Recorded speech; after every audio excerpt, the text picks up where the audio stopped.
Konnichiwa, my nap fam. It's your girl T, aka the nappy-headed jojoba, back from Japan.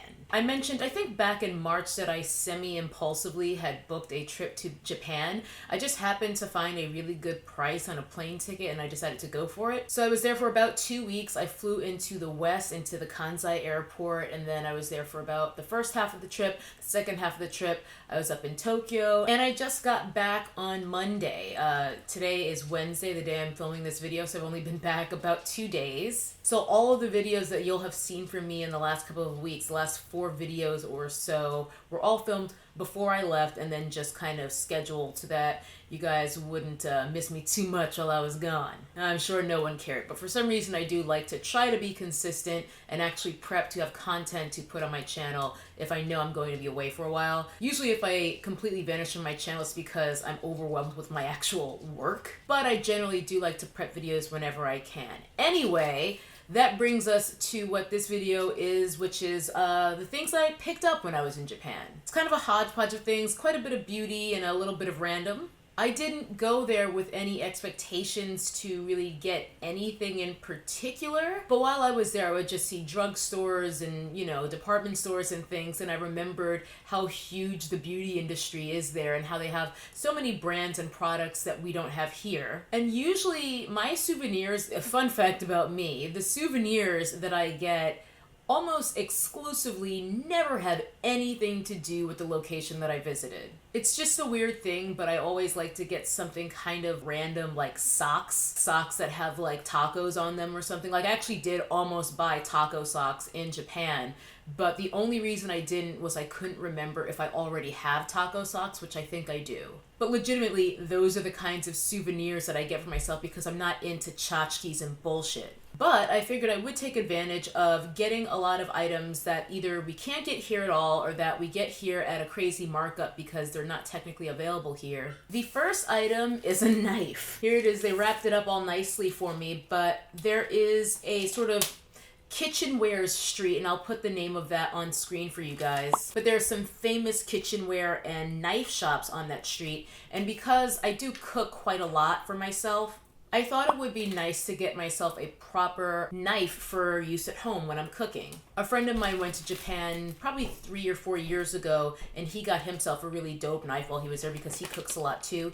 And it was just something that kind of stuck with me, and I figured that that would be a nice sort of like main souvenir for myself. And then I also ended up getting the other stuff I'll show you as well. But this was the main thing that I had in mind for myself. Without getting too technical, there are stainless steel knives, there are carbon knives, and there are carbon steel knives, which in my opinion, based on the research anyway that I did, would give me the best of both worlds, the benefits of both. So here is my knife. So here you go, you can get a good look at that, and it actually is engraved here on the handle. It says T in Japanese. At least that's what they told me it says, because God only knows. Which, by the way, is why I would never get a tattoo in a language that I can't read. I've never understood that trend. If I did, I would probably get it in Japanese and it would say big mistake. In any event, here it is. I have not used it yet, obviously, because you just saw me take it out of the nicely packaged box that they did for me.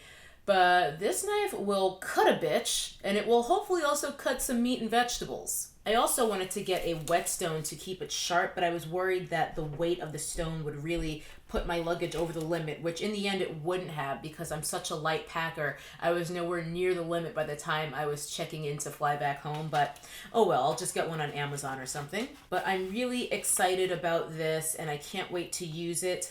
I will leave the name of the specific knife shop that I went to get it. There's basically 2 that are the most famous, and I went to both and I decided to go with this particular knife because it was the favorite one that out of the ones that I looked at that day. Moving right along into beauty, all around Japan they have various tax-free shops. I still don't fully understand it because it wasn't something that I was aware of before going there, but I remember I was in one and I was getting rung up and the language barrier was making it hard for me to understand what was even happening, but the fella ringing me up said something about tax-free, and I was just like, hi.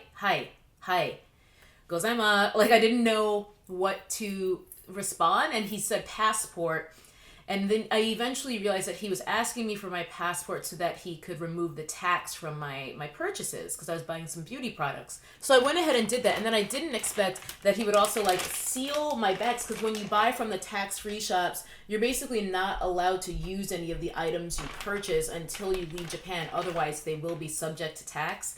And they staple the receipts and everything for the products inside of your passport, which I thought was a little bit trashy, but I'm back home now, so I've taken them out at this point. But yeah, so here is the first tax-free bag that I have, which I can finally open.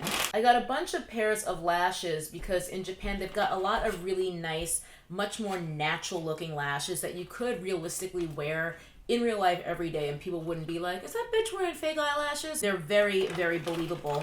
So I got a few pairs of those. Let's see, 1, 2, 3, 4, 5 pairs of lashes. The girl in the store saw me looking at the different glues they have because I'm always on the hunt for a better lash glue. I mean, I kind of like the one I use. I'm pretty good with it, but I figured why not try another one?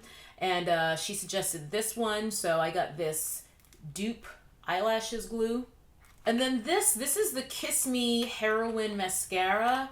I don't know if this is actually the Heroin one because I know that's the most popular one, but I didn't like the look of the wand, and I kind of I don't know, I just wanted to try something else because I know that one was for lengthening, and I tend to go more for volume if I'm going to wear mascara at all, which I don't usually because I hate mascara. Really, the problem is I hate taking mascara off. Anyway, this is a brand of mascara that I've heard about for years, mainly through other YouTubers as well, who, you know, either buy it on eBay or Amazon or pick it up when they are overseas, and I decided to try it. This is the Kiss Me Heroin Volume Control Mascara. So we'll see if it's any good. I liked the wand on this one, so that's why I picked this one. And then I also got another mascara for some reason. I don't even know why, because like I said, I don't really wear mascara like that anymore. I tend to wear lashes. But this is Feather Mascara Long Lash. Feather Mascara Long lengthens for a striking eye look. I think I probably picked this one up because I liked the wand as well, because like I said, I tend to go for volumizing over lengthening, but I think in the end, the wand is what matters almost more than the formula a lot of the time. Then I picked up this Susai Beauty Clear Powder. This is basically little powder pods of face cleanser, but it's supposed to have a lot of brightening agents in it. So it's a cult classic from what I understand. I mean, this you can find at pretty much any drugstore in Japan. It is very popular, very easy to find. And I wanted to just give it a try because I've never used a cleanser like this, and it seems like it's really travel friendly with each of these little pods. You know, you can just throw a cute couple in your weekend bag and you'll be good to go. I also wanted to try the Lulu sheet masks. This is a pack of, I think, 36. And this is part of the culture of daily sheet masking. That's why they tend to come in big packages like this. You can buy smaller ones, but this big pack of 36 sheet masks was about 1,500 yen, which is less than $15. I believe this one is for moisturizing. They've got a few different ones. But yeah, I'm kind of curious. I feel like the daily sheet masking, you know, lifestyle along with the 7 skins method of essences is just a way to trick people into burning through their product a lot faster. But I'm also a little curious to actually try it and maybe try like 2 weeks of daily sheet masking or a month of daily sheet masking now that I have this, and just see if anything happens to my skin for the better or for the worse. So I don't know, maybe I will do an experiment like that and document it in a video. Maybe not. Maybe I will just use these at my leisure the way I probably should. I got another tax-free bag here, so let's bust this bad boy open. But yeah, you can see Japan tax-free shop. Hopefully you can see that. At this place, I got another couple of cult classics. While I was there and I started seeing all of these drugstores and beauty shops and everything, I decided to do a little research and see like what's really poppin', what's really good with Japanese skincare and beauty. And I saw that this came up on a couple of lists. This is the Baby Foot for Soft and Smooth Feet. It's basically a foot mask. It's little booties that you put on, and then your feet peel, and it's supposed to be super duper satisfying. I'm not going to show you some of the pictures on the package because it might freak some people out, but I've actually used a mask like this before by Basha, I think, that I just got at Sephora. but this was way cheaper and super easy to find. Again, very accessible in pretty much any Japanese drugstore. So looking forward to trying this out. Then I picked up the Kossei Emulsion Excellent. This is supposed to be a really good serum for brightening hyperpigmentation and fading dark spots. So yeah, here is the box.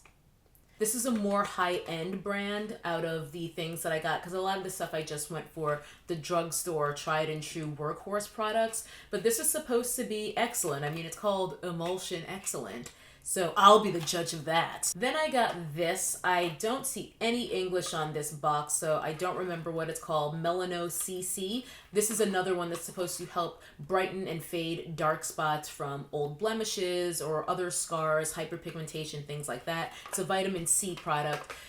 Usually I just stick with my Drunk Elephant because I know that works for me, but this was another drugstore goodie and it is a cult classic, so I really wanted to give this a go. I picked up 2 sunscreens as well. I doubt that either of them is mineral based because that is exclusively what I use, but I wanted to try this anyway as more of an on the go, I need to top up my sunscreen, where I'm layering on top of product that's already been there, but maybe I've just been in sunlight exposure for a long time.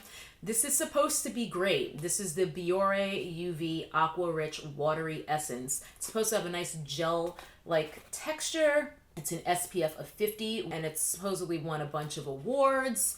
And this is another one, super easy to find. I mean, you can find this at 7-Eleven in Japan. It is everywhere. And I feel like if it's that popular, it must be good because sun protection is huge in Japan. It's very easy to find sunscreens. Parasols are not hard to find like they are here. Here I have to just use a freaking umbrella. So I'm looking forward to trying this. And then I also, when I was in Muji, I picked up their sunscreen, which has very, very simple packaging because it is Muji. I don't even think you can see that because it's white and my camera is shitting the bed, but it's an SPF of 50.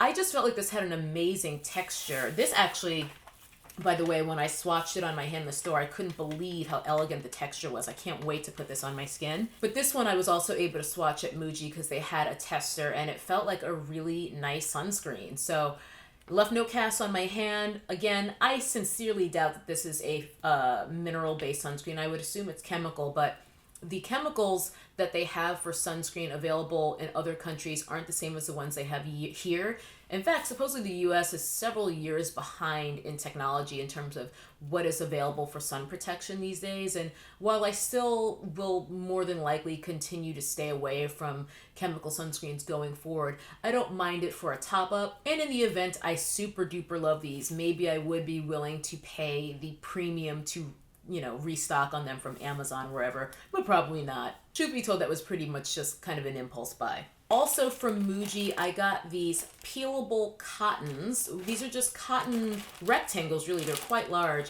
but you can peel them off into layers, and if you like, basically make your own little sheet mask. You know, you peel off a layer, and then you can put one of the layers on your forehead, one on one cheek, one on the other, if you like. Soak it thoroughly with toning water. Using small amounts may cause the cotton to become fuzzy.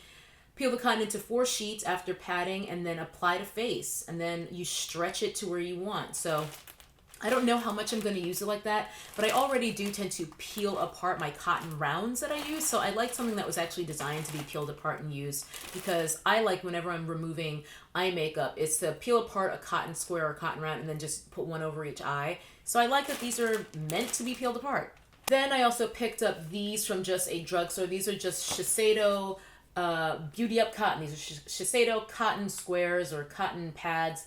Probably identical to the ones that come in different packaging at Sephora, but a fraction of the price. I think this box of however many, I don't even know if it says in English. I can't tell how many are in here, but it looks like a pretty decent sized box, about the same size as the pack that you get from Sephora, which I believe those are $10 to $15. This was about $2.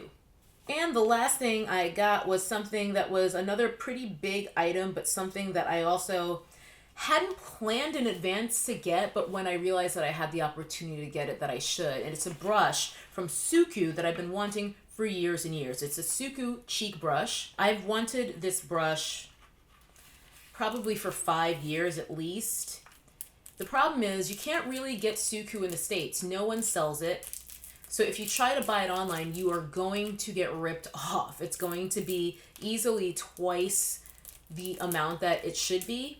And I was just in some store and I saw that they had a Suku counter in the cosmetics section, and I was just like, oh my god, Suku. I've never actually seen Suku in real life. So I decided to go ahead and seize the opportunity. I mean, by no means was this brush cheap even in yen, but oh my goodness, it's so soft. It feels so lovely. I cannot wait to use this. I'm really happy to have it after all these years of basically just assuming I would never get it because I refuse to pay the insane markups that people try to sell it for when they're selling it to people in the US. So I'm very happy to have this. And while I was at Suku, I also decided to get their Eyebrow Liquid Pen, which is something else that I've always been curious about. I know Karima McKimmy, who I watch here on YouTube, she loves Suku's brow products in general, but she always raves about the brow pen. I swatched it on my hand. I thought it felt nice and the colors seemed really nice. I'm not going to open it now because I'm actually getting my eyebrow microblading touched up today, so I probably won't need this for quite some time, but once the touch-up starts fading in a few months, I'm sure I will be happy to have this option. It just had a really great color, a nice sort of ashy brown, because I like ashy tones for my brows. The last thing I wanted to show you guys was my favorite snack that I discovered in Japan, possibly my favorite snack of all time, which is fried garlic that I got from the Muji store, but I can't find it. I brought home a few bags of it, like 4 or so, because I ate 2, maybe even 3 whilst I was still in Japan. And it's literally just cloves of garlic that have been fried, and garlic is my favorite food. When people ask you what your favorite food is, they probably usually mean what is your favorite dish, but I take it more literally, and my favorite food is garlic. And I loved that snack, so I'm actually a little distraught that I can't find my fried garlic right now. I'm hoping that I didn't accidentally leave it behind.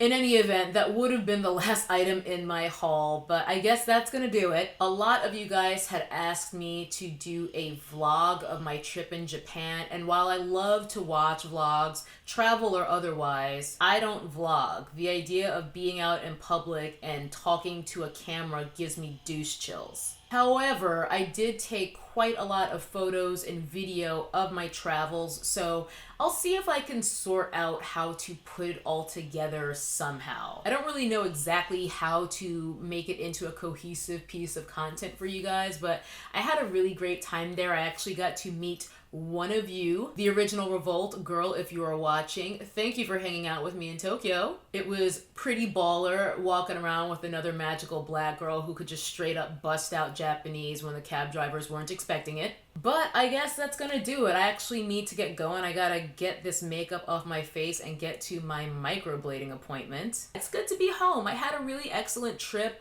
I really loved it, but I think by the time I got to Tokyo, 1, because I didn't like it as much as I loved the West, and 2, I think I was just really starting to miss my dog. I was just getting a little homesick, so I think I was there long enough. I spent a good enough amount of time to get to see the country. I definitely want to go back someday so that I can see even more of it. I would love to get farther west and see Hiroshima, and farther northeast and see Hokkaido. And I definitely want to go back and see cherry blossom season, because unfortunately I got there just after it, so I miss it. And I feel like that's something that is on my bucket list. I definitely do need to see cherry blossom season in Japan before I shuffle off this mortal coil. But that's it for today. It's good to be back. I missed you guys, even though y'all probably didn't miss me because I was still spamming y'all asses. But thanks for watching. Let me know how you guys have been in the last 2 weeks. I know I am behind on comments, and that is because I wasn't here. I wasn't ignoring you. I just have 4 videos worth of comments to go through. So I'm going to try to get to that